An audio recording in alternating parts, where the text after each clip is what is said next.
الحمدللہ رب العالمین والصلاة والسلام علی سید المرسلین اما بعد فاعوذ باللہ من الشیطان الرجیم بسم اللہ الرحمن الرحیم الصلاة والسلام علیک یا رسول اللہ وعلی آلک واصحابک یا حبیب اللہ الصلاة والسلام علیک یا نبی اللہ وعلی آلک واصحابک یا نور اللہ۔ آج ہم ایک واقعہ بیان کریں گے قرآن پاک سے۔ تابوت سکینہ یہ شمشاد کی لکڑی کا ایک صندوق تھا جو حضرت آدم علیہ السلام پر نازل ہوا تھا۔ یہ آپ کی آخری زندگی تک آپ کے پاس ہی رہا، پھر بطور میراث یکے بعد دیگرے آپ کی اولاد کو ملتا رہا، یہاں تک کہ یہ حضرت یعقوب علیہ السلام کو ملا اور آپ کے بعد آپ کی اولاد بنی اسرائیل کے قبضے میں رہا اور حضرت موسیٰ علیہ السلام کو مل گیا تو آپ اس میں تورات شریف اور اپنا خاص سامان رکھنے لگے۔ یہ بڑا ہی مقدس اور بابرکت صندوق تھا۔ بنی اسرائیل جب کفار سے جہاد کرتے تھے اور کفار کے لشکروں کی کثرت اور ان کی شوکت دیکھ کر سہم جاتے اور ان کے سینوں میں دل دھڑکنے لگتے تو اس صندوق کو اپنے آگے رکھ لیتے تھے،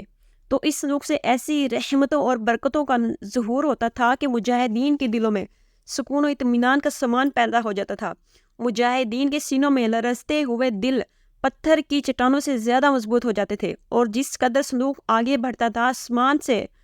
بشارت عظمیٰ نازل ہوا کرتی تھی اور فتح مبین حاصل ہو جایا کرتی تھی۔ بنی اسرائیل میں جب کوئی اختلاف پیدا ہوتا تھا تو لوگ اسی صندوق سے فیصلہ کراتے تھے۔ صندوق سے فیصلے کی آواز اور فتح کی بشارت سنی جاتی تھی۔ بنی اسرائیل اس صندوق کو اپنے آگے رکھ کر اس کو وسیلہ بنا کر دعائیں مانگتے تھے تو ان کی دعائیں مقبول ہوتی تھی اور بلاؤں کی مصیبتیں اور وباؤں کی آفتیں ٹل جایا کرتی تھی۔ الغرض یہ صندوق بنی اسرائیل کے لیے تابوت سکینہ برکت اور رحمت کا خزینہ اور نصرت خداوندی کے نزول کا نہایت مقدس اور بہترین ذریعہ تھا۔ مگر جب بنی اسرائیل طرح طرح کے گناہوں میں ملوث ہو گئے اور ان لوگوں میں معاشی و طغیان اور سرکشی و عصیان کا دورہ ہو گیا تو ان کی بدعمالیوں کی نحوست سے ان پر خدا کا یہ غضب نازل ہو گیا کہ قوم عمالقہ کہ کفار نے ایک لشکر جرار کے ساتھ ان لوگوں پر حملہ کر دیا۔ ان کافروں نے بنی اسرائیل کا قتل عام کر کے ان کی بستیوں کو تخت و تاراج کر ڈالا، عمارتوں کو توڑ پھوڑ کر سارے شہر کو تہس نہس کر ڈالا۔ اس متبرک صندوق کو بھی اٹھا کر لے گئے، اس مقدس تبرک کو نجاستوں کے کوڑے خانے میں پھینک دیا۔ استغفر اللہ۔ لیکن اس بے ادبی کا قوم مالکہ پر یہ وبال پڑا کہ یہ لوگ طرح طرح کی بیماریاں اور بلاؤں کے ہجوم میں جھنجھوڑ دیے گئے۔ چنانچہ قوم عمالقہ کے 5 شہر بالکل برباد اور ویران ہو گئے، یہاں تک ان کافروں کو یقین ہو گیا کہ یہ صندوق رحمت کی بے ادبی کا عذاب ہم پر پڑ گیا ہے، تو ان کافروں کی آنکھیں کھل گئی۔ چنانچہ ان لوگوں نے اس مقدس صندوق کو ایک بیل گاڑی پر لاد کر بیلوں کو بنی اسرائیل کی بستیوں کی طرف ہانک دیا۔ پھر اللہ تعالیٰ نے 4 فرشتوں کو مقرر فرما دیا جو اس مبارک صندوق کو بنی اسرائیل کے نبی حضرت شمویل علیہ السلام کی خدمت میں لائے۔ اس طرح پھر بنی اسرائیل کی کھوئی ہوئی نعمت دوبارہ ان کو مل گئی، اور یہ صندوق ٹھیک اس وقت حضرت شمویل علیہ السلام کے پاس پہنچا جبکہ حضرت شمویل علیہ السلام نے طالوت کو بادشاہ بنا دیا تھا، اور بنی اسرائیل طالوت کی بادشاہی تسلیم کرنے پر تیار نہیں تھے، اور یہی شرط ٹھہری تھی کہ مقدس صندوق آ جائے تو ہم طالوت کی بادشاہی تسلیم کر لیں گے۔ چنانچہ صندوق آ گیا اور بنی اسرائیل کی بادشاہی پر رضامند ہو گئے۔ تابوت سکینہ میں کیا تھا؟ تابوت سکینہ اس مقدس صندوق میں حضرت موسیٰ علیہ السلام کا عصا اور ان کی مقدس جوتیاں، اور حضرت ہارون علیہ السلام کا امامہ، حضرت سلیمان علیہ السلام کی انگوٹھی، توریت کی تختیوں کے چند ٹکڑے، کچھ من و سلوہ، اس کے علاوہ حضرت انبیاء کرام علیہ السلام کی صورتوں کے حلیے وغیرہ سب سامان تھے۔ قرآن مجید میں خداوند قدوس نے سورۃ بقرہ میں اس مقدس صندوق کا تذکرہ فرماتے ہوئے ارشاد فرمایا ہے، ترجمہ کنز الایمان، اور ان سے ان کے نبی نے فرمایا کہ اس کی بادشاہی کی نشانی یہ ہے کہ آئے تمہارے پاس تابوت جس میں تمہارے رب کی طرف سے دلوں کا چین ہے اور کچھ بچی ہوئی چیزیں ہیں، معزز موسیٰ معزز ہارون کے ترکے کی اٹھاتے لائیں گے اس سے فرشتے، بے شک اس میں بڑی نشانی ہے تمہارے لیے اگر ایمان رکھتے ہو۔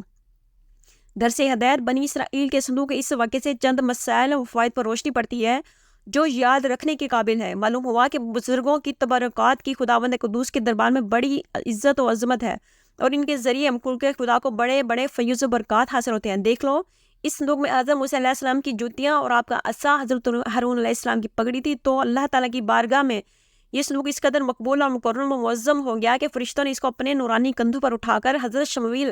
علیہ السلام کے دربار نبوت میں پہنچایا، اور خداوند قدوس نے قرآن مجید میں اس بات کی شہادت دی کہ اس صندوق میں تمہارے رب کی طرف سے سکینہ یعنی مومنوں کے قلوب کا اطمینان اور ان کے روحوں کی تسکین کا سامان تھا۔ مطلب یہ کہ اس پر رحمت الہی کے انوار و برکات کا نزول اور اس پر رحمتوں کی بارش ہوا کرتی تھی۔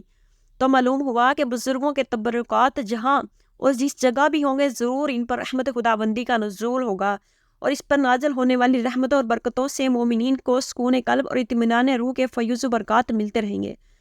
جس صندوق میں اللہ والوں کے لباس، عصا اور جوتی ہوں، جب اس صندوق پر اطمینان کا سکینہ اور انوار و برکات کا خزینہ خدا کی طرف سے اترنا قرآن سے ثابت ہے، تو بھلا جس قبر میں ان بزرگوں کا پورا جسم رکھا ہوگا، کیا ان قبروں پر رحمت و برکت اور سکینہ اطمینان نہیں اترے گا؟ ہر عاقل انسان جس کو خداوند عالم نے بصارت کے ساتھ ساتھ ایمانی بصیرت بھی عطا فرمائی ہے، وہ ضرور اس بات پر ایمان لائے گا کہ جب بزرگوں کے لباس اور ان کی جوتیوں پر سکینہ رحمت کا نزول ہوتا ہے، تو ان بزرگوں کی قبروں پر بھی رحمت خداوندی کا خزینہ ضرور نازل ہوگا۔ جب بزرگوں کی قبروں پر رحمتوں کی بارش ہوتی ہے، تو جو مسلمان ان مقدس قبروں کے پاس حاضر ہوگا، ضرور اس پر بھی بارش اور انوار رحمت کے چند قطرات برسی جائیں گے، کیونکہ جو موسلا دار بارش میں کھڑا ہوگا، ضرور اس کا کپڑا اور بدن بھیگے گا۔ جو دریا میں غوطہ لگائے گا، ضرور اس کا بدن پانی سے تر ہوگا۔ جو عطر کی دکان پر بیٹھے گا، ضرور اس کو خوشبو نصیب ہوگی۔ تو ثابت ہو گیا، جو بزرگوں کی قبروں پر حاضری دیں گے، ضرور وہ فیوز برکات کی دولتوں سے مالا مال ہوں گے، اور ضرور ان پر خدا کی رحمتوں کا نزول ہوگا، جس سے ان کے مصائب و آلام دور ہوں گے، دین و دنیا کے فوائد و منافع حاصل ہوگا۔ یہ بھی معلوم ہوا کہ جو لوگ بزرگوں کے تبرکات یا ان کی قبروں کی احانت بے ادبی کریں گے، وہ ضرور قہر و قہار اور غضب جبار میں گرفتار ہوں گے، کیونکہ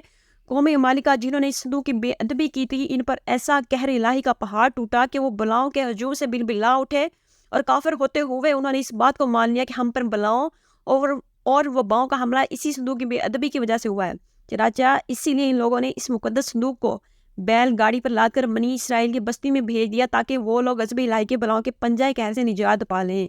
جب اس صندوق کی برکت سے بنی اسرائیل کو جہاد میں فتح مبین ملتی تھی، تو ضرور بزرگوں کی قبروں سے بھی مومنین کی مشکلات دفع ہوں گی، مرادیں پوری ہوں گی، کیونکہ ظاہر ہے کہ بزرگوں کے لباس سے کہیں زیادہ اثر رحمت بزرگوں کے بدن میں ہوگا۔ وَمَا عَلَيْنَا إِلَّا الْبَلَاغُ الْمُبِينُ۔ مزید اچھی ویڈیو دیکھنے کے لیے، سننے کے لیے ہمارے چینل کو لائک کریں، سبسکرائب کریں اور شیئر کریں۔ جزاکم اللہ خیرہ۔